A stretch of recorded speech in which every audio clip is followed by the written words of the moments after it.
Hi everyone, it's Lara with the MILLA Project. Today I'm with Renee Redman, a professor of immigration law and immigration attorney operating in New Haven, Connecticut.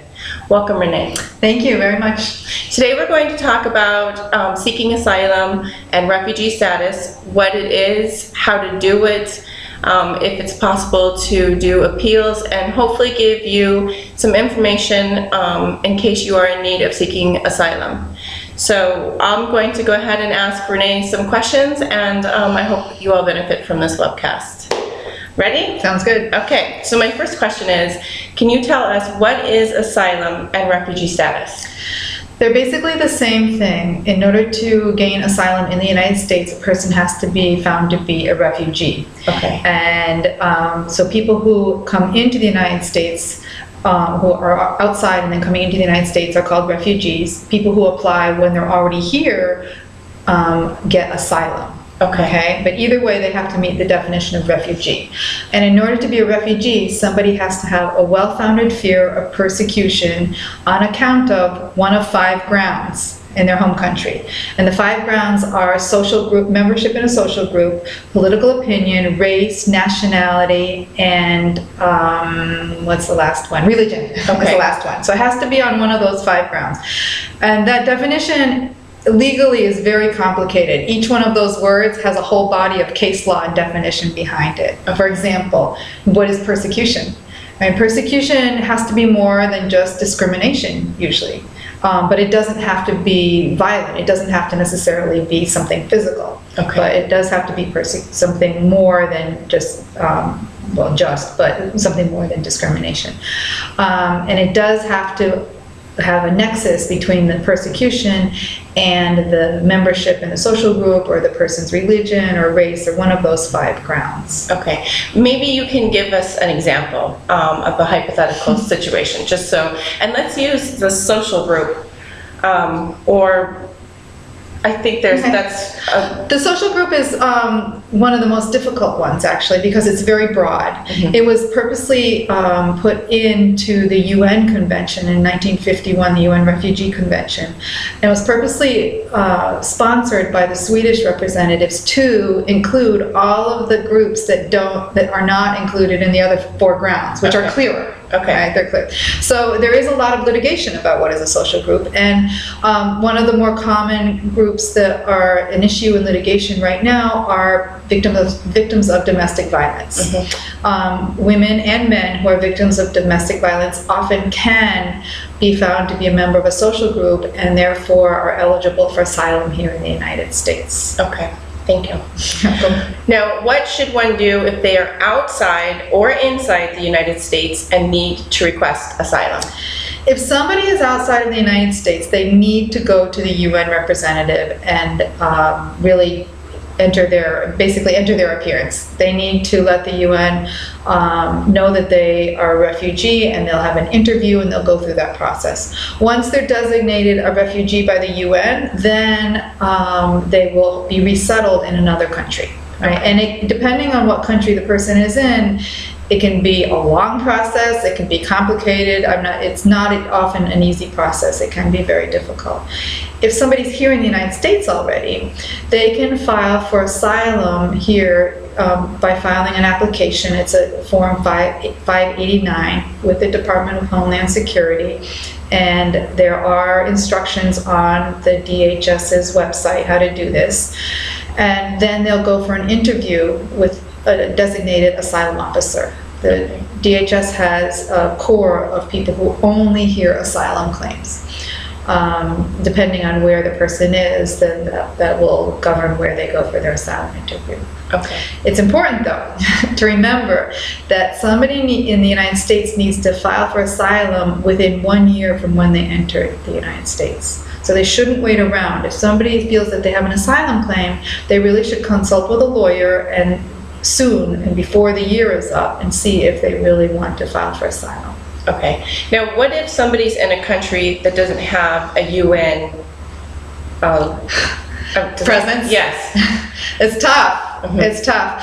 They can go to the U.S. Embassy, Okay. but most of the time, people have to get to a country where there is a UN presence, and the UN is present in most countries in the world. Yeah, I mean, I just thought of that because I do a little bit of work in a country where there is no UN presence, and so I was thinking about the women there, like, or men. Yeah, it's hard. It's very difficult, and I mean, a good example right now is Syria. Actually, Syria is people are in trouble there right now. I mean, it's tough, and yet the U.S. Embassy doesn't even have a presence. There's no UN presence. So if somebody wants to seek asylum, they have to leave the country. Yeah, in order to do that. Okay. What are the requirements for being granted asylum to the United States? I mean, somebody who's outside of the United States? Or, okay, yes. Because if they're in the United States, then they would be seeking refugee status. Right. Okay. So can they specifically request to come to the United States? And if so, do we have different regulations than maybe another country? Or is it just the 5 categories? Well, there are basically 2 questions in your question. Sorry. I'll answer the first one. Okay. Our requirements, the United States requirements, are a little bit different than other countries. Okay. Everybody started with the United Nations after World War II, when there was such a problem with refugees from Europe. The United Nations enacted the Refugee Act in 1951. So that's the basis of everybody's laws, but everybody has a little bit different takes on it. And one example is the UN treaty requires countries to give people refuge, but it doesn't require them to give people permanent status. Okay. So in many countries, in Europe, for example, they will grant asylum to people, but they will never be able to become residents or citizens. The United States is the opposite. Once somebody is granted asylum, a year later they can file for lawful permanent residence and get a green card, and then 5 years later they can file for U.S. citizenship. Okay. If refugee status is granted, do they receive any funding or social services to help rebuild their life? Yes.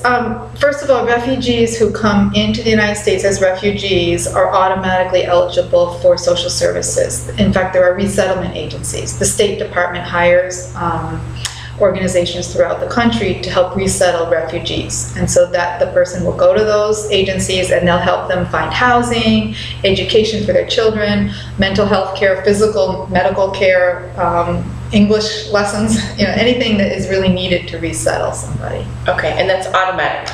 It is automatic. Okay, it is. Good.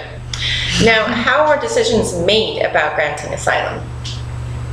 Well, as I say, people need to meet the definition, and they will be interviewed, and often the person won't have any evidence except their story, right? But the interviewing officer needs to find them credible, and so their story has to make sense, right? Given the country conditions, the conditions in the country where they're coming from, the story has to make sense. It's best if somebody has corroborating evidence. Either they have other witnesses who saw some of the things that happened, or they have documents. Anything that will help back up the story is really helpful. Okay. Do you need an attorney, or do you recommend people get an attorney if they have that opportunity? Of course, you're probably going to say yes because you are an attorney, but isn't the presentation of your case or of one's case extremely important when they're going through this process? And sometimes it's difficult to understand the information that needs to be given and the details behind it. Yeah, it is a sad fact about asylum law and pretty much all immigration law is that everybody really needs an attorney to get through this process. Asylum law you really do need an attorney because you need help making your case, as you just said. The attorney will know what's important and how to put it together. It's a lot of work for attorneys. A lot of attorneys don't handle asylum cases because it is a lot of work, and they would often have to charge the client too much money, more money than the client could pay. Attorneys often lose money on asylum cases because they are very fact intensive. They take a lot of creativity in putting things together. But yeah, I would highly recommend that if somebody is even thinking about asylum, they at least consult with an attorney and find out whether they really have a case or if they want to go forward. Okay. Okay? And let's say you put your application forward and it is denied. Can you appeal the decision? It's not really an appeal. What happens in the United States is that the asylum officer either grants or what they call refer. They don't actually deny the application. It's essentially a denial. What happens is they put you in deportation proceedings. Okay. And the person in deportation proceedings can apply again for asylum, and the immigration judge will then hear the asylum case pretty much from the beginning. Okay. So it's almost like an appeal, but it's just not called an appeal. How about if you're outside of the United States and you make your request to the UN and it's referred? Is that the right word? Referred? Yeah, Okay. well, the UN, of course, has an entirely different system. I mean, the UN has its own system from the United States. The UN, and I can't speak in detail about this. I don't know the details, but there are a series of steps that somebody can go through if they feel that the opinion is wrong. They can appeal, and I know that in some countries. Turkey, for example, there is a core of people who are nonprofit organizations who handle the appeals for people who have been denied. Okay, great. Right. Well, that is all of the questions. Okay. And I thank you very much for doing this webcast with us. You're and welcome. of course, I'll put Renee's information on the underneath the webcast and on Facebook, so that if anybody has any questions or needs to get in touch with Renee, they will be able to do so.